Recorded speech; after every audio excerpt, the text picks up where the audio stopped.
آگے کہا ان اللہ کان علیکم رقیبا کہ بلا شبہ اللہ تعالیٰ تم پر نگہبان ہے، یعنی کون آدمی اللہ سے ڈرتا ہے، کون رشتہ داری کے سلسلے میں ڈرتا ہے، سب اللہ تعالیٰ جاننے والے دیکھنے والے ہیں۔ یہ پہلی آیت ہوئی۔ دوسری آیت قرآن کریم کی ہے یا ایھا الذین آمنوا اتقوا اللہ حق تقاته، اے ایمان والو اللہ سے ڈرو جیسا کہ ڈرنے کا اس سے حق ہے۔ اور قرآن کریم کے اندر ایک جگہ اللہ نے یہ بھی بیان فرما دیا کہ اللہ تعالیٰ سے کس طرح ڈرنا ہے، کہا فاتقوا اللہ ما استطعتم، کہ اللہ سے ڈرو جتنا ہو سکے، انسان کی بس میں جتنا ہے اللہ تعالیٰ سے ڈرتے رہے۔ وَلَا تَمُوتُنَّ إِلَّا وَأَنْتُمْ مُسْلِمُونَ، آگے کہا کہ تم مت مرنا مگر مسلمان کی حالت میں، یعنی تمہاری وفات ہونی چاہیے اسلام ہی کی حالت میں۔ یہ دوسری آیت ہوگی۔ خطبے کے اندر ایک اور آیت تلاوت کی جاتی ہے یا ایھا الذین آمنوا اتقوا اللہ وقولوا قولا سدیدا، اے ایمان والو اللہ سے ڈرو، وقولوا قولا سدیدا، اور ٹھیک بات کہو، درست بات کہو، اچھی بات کہو۔ اس کا فائدہ یہ ہوگا وَيُصْلِحْ لَكُمْ أَعْمَالَكُمْ، اللہ تعالیٰ تمہارے اعمال کو درست کر دیں گے، وَيَغْفِرْ لَكُمْ ذُنُوبَكُمْ، اور اللہ تعالیٰ تمہارے گناہ کو بھی معاف کر دیں گے۔ وَمَن يُطِعِ اللَّهَ وَرَسُولَهُ، اور جو آدمی اللہ اور اس کے رسول کی اطاعت کرتا ہے فَقَدْ فَازَ فَوْزًا كَبِيرًا، وہ آدمی اس کو بڑی کامیابی مل گئی۔ یہ تین آیات عام طور پر ہم نکاح کے موقع سے سنتے ہیں، اور ان تین آیتوں کو خطبے کے اندر ذکر کرنا ضروری ہوتا ہے اور یہ مسنون ہے۔ ان تینوں آیتوں میں آپ غور کریں تو ہمیں یہ مشترک طور پر یہ بات سمجھ میں آتی ہے کہ تینوں آیتوں میں اللہ تعالیٰ نے یہ کہا اتقوا اللہ، پہلی آیت میں بھی کہا اتقوا اللہ، دوسری آیت میں کہا اتقوا اللہ، تیسری آیت میں کہا اتقوا اللہ۔ اس کا مطلب یہ ہے کہ اللہ سے ڈرنا بے حد ضروری ہے، چونکہ انسان جس رشتے میں جڑ رہا ہے وہ رشتہ معمولی رشتہ نہیں ہے، انسان اس کے اندر کوتاہی کر سکتا ہے، زیادتی کر سکتا ہے۔ اس لیے اللہ تعالیٰ نے پہلے کہا کہ دیکھو جس رشتے میں تم جڑ رہے ہو اس رشتے میں جڑنے سے پہلے اللہ سے ڈرو، واتقوا اللہ، اللہ سے ڈرو۔ تو تینوں آیتوں سے یہ بات سمجھ میں آئی ہمیں کہ اللہ سے ڈرنا بے حد ضروری ہے۔ اور نکاح کے معاملے میں اللہ کے نبی صلی اللہ علیہ وسلم نے ان آیتوں کو اس لیے ذکر کیا کہ عام طور پر انسان نکاح کے بعد بہت سارے لوگ زیادتی کرنا شروع کر دیتے ہیں، بیوی پر ظلم کرنا شروع کر دیتے ہیں۔ اسی بنیاد پر اللہ کے نبی نے ان تین آیتوں کو ذکر کر کے یہ امت کو پیغام دیا اور تعلیم دیا کہ دیکھو جس طرح تم نکاح سے پہلے اللہ سے ڈرتے تھے اسی طرح تم نکاح کے بعد بھی اللہ تعالیٰ سے ڈرتے رہو۔ یہ تین آیتیں ایسی ہیں جن پر عمل کرنا بے حد ضروری ہے، کیونکہ اگر اللہ تعالیٰ سے انسان نہیں ڈرے گا تو اس کے جو تعلقات ہیں، میاں بیوی کے جو تعلقات ہیں اس وقت تک خوشگوار نہیں ہو سکتے ہیں جب تک کہ انسان اللہ سے نہ ڈرے۔ دوسری بات سمجھے، اللہ تعالیٰ نے نکاح کو بہت ہی آسان فرما دیا ہے، بہت ہی آسان، جتنا ہم دشوار سمجھتے ہیں اتنا دشوار نہیں ہے۔ میں دو واقعہ آپ کے سامنے رکھتا ہوں، اس سے بات سمجھنے میں آسانی ہوگی۔ ایک صحابی ہیں حضرت عبد الرحمن بن عوف رضی اللہ عنہ، یہ بہت ہی مشہور صحابی ہیں اور عشرہ مبشرہ میں سے ہیں۔ عشرہ مبشرہ کا مطلب ہوتا ہے کہ وہ صحابی جن کے بارے میں اللہ کے نبی صلی اللہ علیہ وسلم نے دنیا ہی میں بشارت دے دی کہ تم جنتی ہو۔ ان کا واقعہ کتابوں کے اندر، احادیث کے اندر یہ ذکر کیا گیا ہے کہ ان کی شادی ہو گئی۔ شادی ہونے کے بعد صبح صبح یہ اللہ کے نبی کے پاس آئے۔ جب اللہ کے نبی صلی اللہ علیہ وسلم نے دیکھا کہ ان کے کپڑے پر زرد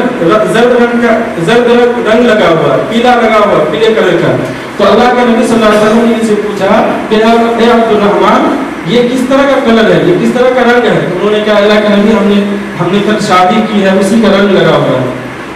عام طور پر شادی کے موقع پر لوگ رنگ استعمال کرتے ہیں، تو اللہ کے نبی صلی اللہ علیہ وسلم نے ان کو دعا دی بارک اللہ لک و علیک، کہ اللہ تعالیٰ تجھے برکت دے۔ لیکن آگے اللہ کے نبی نے فرمایا اولیم ولو بشاتی، کہ ولیمہ کرا لینا، اگرچہ ایک بکری کو ذبح کرنا پڑے۔ اس سے بات ہمیں سمجھ میں آتی ہے کہ اللہ کے نبی کے زمانے میں نکاح کرنا کوئی مشکل کام نہیں تھا. اگر مشکل ہوتا تو اللہ کے نبی صلی اللہ علیہ وسلم فوراً ناراض ہوتے, کہتے شرم نہیں آتی ہے, تم میرے نبی ہو, تم نے مجھے اطلاع نہیں دی, میرے کہے بغیر تم نے نکاح کر لیا, شادی کر لی, گستاخ ہو, نکل جاؤ یہاں سے. لیکن اللہ کے نبی صلی اللہ علیہ وسلم نے فوراً کہا کہ اللہ تعالیٰ تجھے برکت دے, اور ساتھ میں آپ نے مزاحن کہا اور ولیمہ کرا لینا, اگرچہ ایک بکری ذبح کرنی پڑی. اسی طرح کے ایک واقعہ اور ذکر کرتا ہوں. ایک اور مشہور صحابی ہے حضرت جابر بن عبداللہ رضی اللہ عنہ. یہ مہاجر صحابی ہیں جنہوں نے مکہ سے مدینہ کی طرف ہجرت کیا. ایک غزوے کے موقع سے حضرت جابر رضی اللہ عنہ واپس آ رہے تھے.